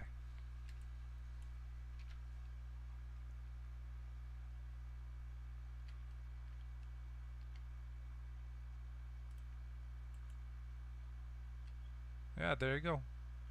And it's interesting. Uh, it looks like the controls are now parented properly, though they're parented to the door, so I'm gonna parent them back to the mesh. It must have been, like I said, kind of restarting the engine, and I was hoping that just reloading the level would have done it, but I think it was just, I guess restarting the engine might have helped. So we have the one of the doors. Let's do the other one as well, and so this is that. And it's gonna have the same Y location, but um, the X is gonna be from 99 to, I don't know, like 50 apparently. We'll see how that looks. They're probably not gonna meet, but so did I put it too far out? I think I did. So let's do 100 here to 100 to 50. So duplicate this, and the same alpha goes here, and then 100 to 50, and this one goes into the X.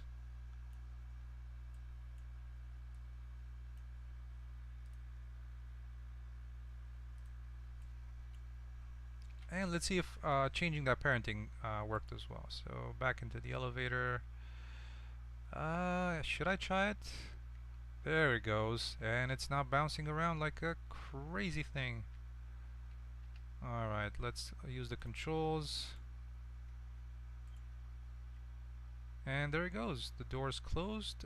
They're just not gonna open. And the light turned green, which is what I was expecting.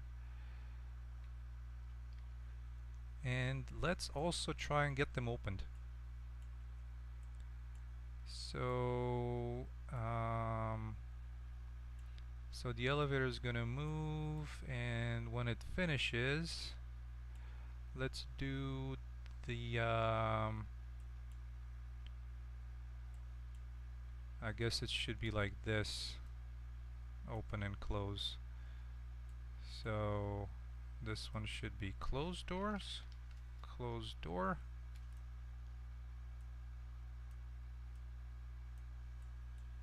And then when this finishes,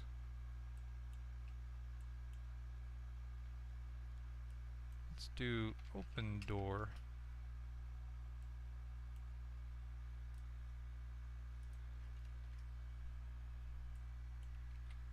Alright, let's see if this finishes the stream on a high note.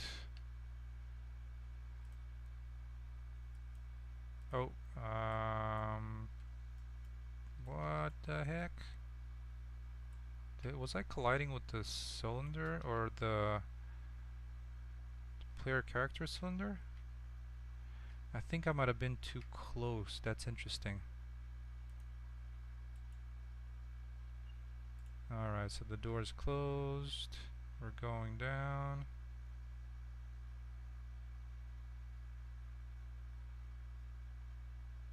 And there we have it. Great success. So yeah, one thing that I need to do is, if I'm too close to this, so Azello, that was the thing that I had that I have with the other elevator, where there's like the scissor doors, like the, I think that's how you call them. So those, I've made like an animation for that because I wanted it to be that kind of, and you can't really do it with just um, with the timeline.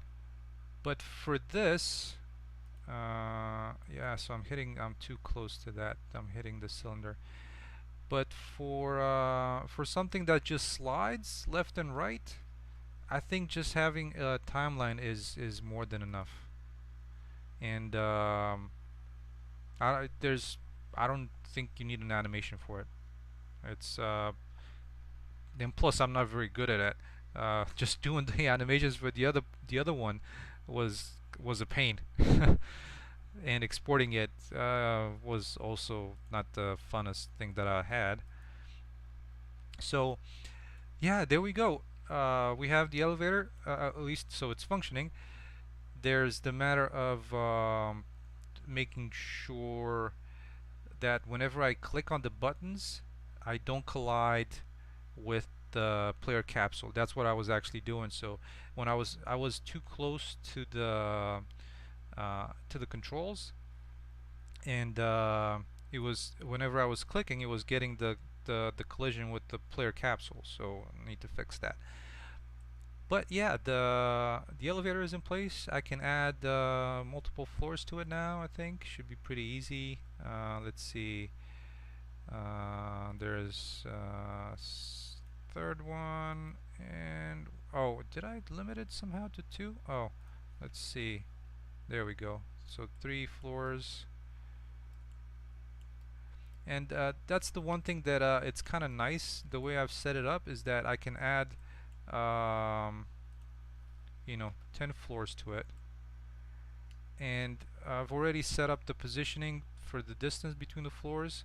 I guess these ones probably I don't need to have them shown in here, but in case you need something that's a little bit more custom, I guess that could do it. And then floor starting position, it could start at a different floor. So and this is the top floor basically.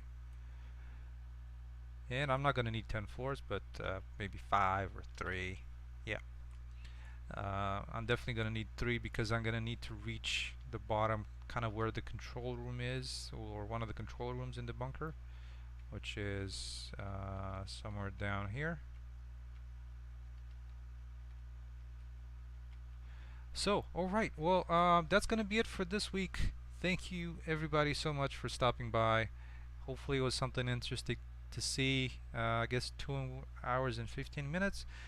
But well, yeah, I hope you guys have a great Sunday and a great start of the week.